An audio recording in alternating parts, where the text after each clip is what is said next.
ബുദ്ധിയും ശക്തിയും തന്നരുളേണമേ തമ്പുരാനേ. സഭയുടെ മേജർ ആർച്ച് ബിഷപ്പും മലങ്കര സോഷ്യൽ സർവീസ് സൊസൈറ്റിയുടെ അധ്യക്ഷനുമായ മോർ ബസേലിയോസ് ക്ലീമീസ് കാതോലിക്ക ബാബ തിരുമേനി, തിരുവനന്തപുരം കോർപ്പറേഷനിൽ ഈ പ്രദേശത്തെ പ്രതിനിധീകരിക്കുന്ന കൗൺസിലർ ശ്രീമാൻ കെ രാജശേഖരൻ, ഈ യൂണിറ്റിന്റെ ഡയറക്ടർ ബഹുമാനപ്പെട്ട ശാന്തൻ ചരുവിലച്ചൻ, ജില്ലാ വ്യവസായ കേന്ദ്രത്തിന്റെ എക്സ്റ്റൻഷൻ ഓഫീസർ ശ്രീമാൻ വിനോദ് കുമാർ സാർ, സ്നേഹമുള്ള എന്റെ സഹപ്രവർത്തകരെ, സഹോദരങ്ങളെ, മാർച്ച് 8 വനിതകളെ സംബന്ധിച്ചിടത്തോളം ഏറ്റവും പ്രധാനപ്പെട്ട ദിനമാണെന്നുള്ളതിൽ നമുക്കാർക്കും സംശയമില്ല. വനിതാ സമൂഹത്തെ, സ്ത്രീ സമൂഹത്തെ, അമ്മമാരെ, സഹോദരിമാരെ ഒക്കെ മലങ്കര സോഷ്യൽ സർവീസ് സൊസൈറ്റി അതിന്റെ പ്രവർത്തനത്തിലെ ഏറ്റവും പ്രധാനപ്പെട്ട പങ്കാളികളായി കണ്ടത് ഒരു പ്രത്യേക ലക്ഷ്യത്തോടു കൂടിയായിരുന്നു. ഈ അമ്മമാരിലൂടെ, ഈ സഹോദരിമാരിലൂടെ കുടുംബങ്ങളെയൊക്കെ രക്ഷപ്പെടുത്തുക എന്നുള്ള ഒരു ലക്ഷ്യം. കുടുംബത്തിലേക്ക് കടന്നു ചെല്ലാനുള്ള ഏറ്റവും നല്ല മാർഗം, ഏറ്റവും നല്ല വാതിൽ അമ്മമാരാണ്, സഹോദരിമാരാണ് എന്നുള്ള തിരിച്ചറിവാണ് അതിന് മലങ്കര സോഷ്യൽ സർവീസ് സൊസൈറ്റിയെ പ്രേരിപ്പിച്ചത്. നമുക്ക് ഈ ഏത് അടുക്കളയിലും ഇരിക്കുന്ന അമ്മയോട് സ്ത്രീയാണ് കുടുംബത്തിന്റെ വിളക്കെന്ന് പറഞ്ഞാൽ അത് പൂർണ്ണമായും മനസ്സിലാകും. പ്രകാശിപ്പിക്കുന്ന, പ്രകാശിതമാകുന്ന, അനേകർക്ക് പ്രകാശം ഏകുന്ന, പ്രകാശമായി രൂപപ്പെടുത്തുന്ന, ആ പ്രകാശത്തിൽ തന്നെയും മറ്റുള്ളവരെയും കാണുവാൻ കഴിയുന്ന, അനേകർക്ക് നമ്മെ കാണുവാൻ കഴിയുന്ന ഒരു വലിയ യാഥാർത്ഥ്യമാണത്.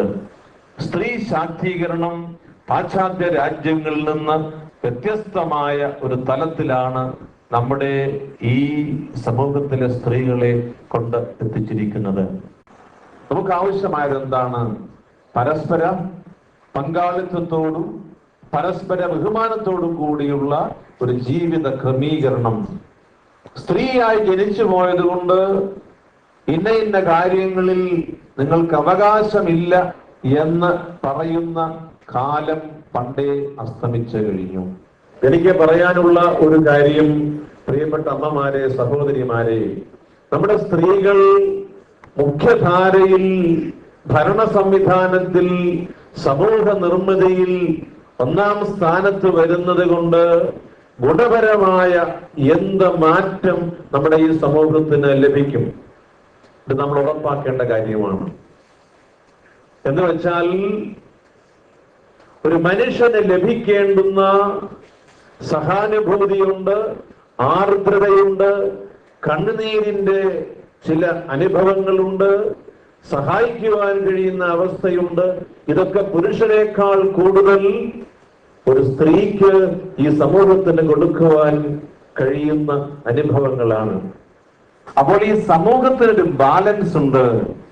ആ ബാലൻസ് നഷ്ടപ്പെടുത്തി കളയാതെ ഇരിക്കുന്നതിനുള്ള വലിയ അനുഗ്രഹീതമായ മനോഭാവങ്ങൾ സ്ത്രീക്കും പുരുഷനും ദൈവം നൽകിയിട്ടുണ്ട്.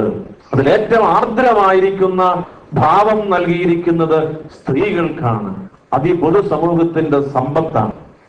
അതും കൂടി ലഭ്യമായെങ്കിലേ നമ്മുടെ മുഖ്യധാരയിലെ മനുഷ്യ ജീവിതത്തിന്റെ ക്രമീകരണത്തിന് ബാലൻസ് ഉണ്ടാവുകയുള്ളൂ. ഇതെല്ലാം മുന്നിൽ കണ്ടുകൊണ്ടാണ് ദീർഘവീക്ഷണമുള്ള ആളുകളുടെ ചിന്തയുടെയും പ്രാർത്ഥനയുടെയും മഹത്തായ നമ്മുടെ സംസ്കാരത്തിന്റെ ഒരു പുതിയ കാൽവെപ്പായുള്ള ഈ മുഖ്യധാരയിലേക്കുള്ള സ്ത്രീകളുടെ പ്രവേശനം സാധ്യതമാകുന്നത്.